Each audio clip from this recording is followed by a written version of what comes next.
लोकसभा चुनाव के लिए उत्तर प्रदेश पूरी तरह से तैयार है। इसमें एक अहम सीट सहारनपुर भी है, जो कि मुस्लिम बहुल निर्वाचन क्षेत्र है और पश्चिम यूपी के चुनाव में ये सीट अहम भूमिका रखती है, क्योंकि पश्चिम यूपी से उठने वाली सियासी लहर पूर्वांचल के इलाके तक राजनीतिक फायदा दिलाती है। लेकिन इस बार यहाँ राजनीतिक मुकाबला दिलचस्प होने की उम्मीद है।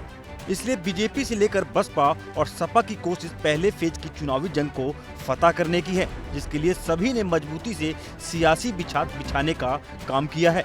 यूपी में गठबंधन के तहत सहारनपुर सीट इस बार कांग्रेस को मिली है और कांग्रेस पार्टी ने इमरान मसूद को चुनावी मैदान में उतारा है, तबकि बीजेपी ने राघव लखनपाल पर भरोसा जताया है, जबकि बसपा, जो कि इस बार अकेले मैदान में है, उसने माजिद अली को अपना प्रत्याशी घोषित किया है।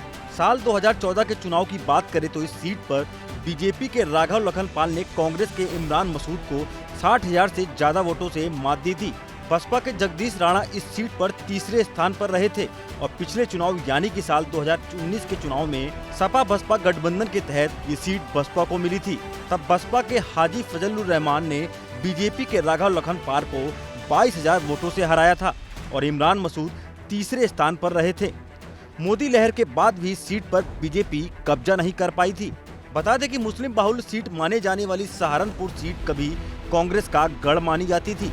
1952 से 1971 तक यहां कांग्रेस का दबदबा रहा था।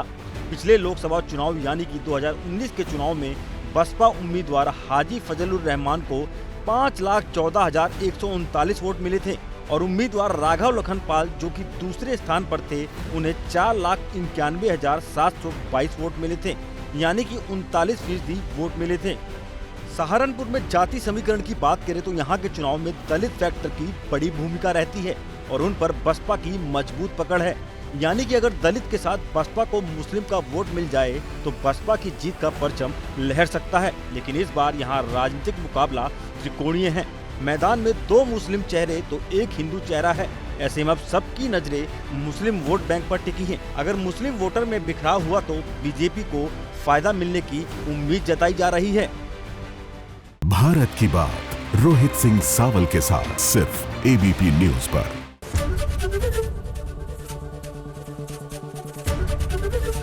एबीपी गंगा, खबर आपकी, जुबान आपकी।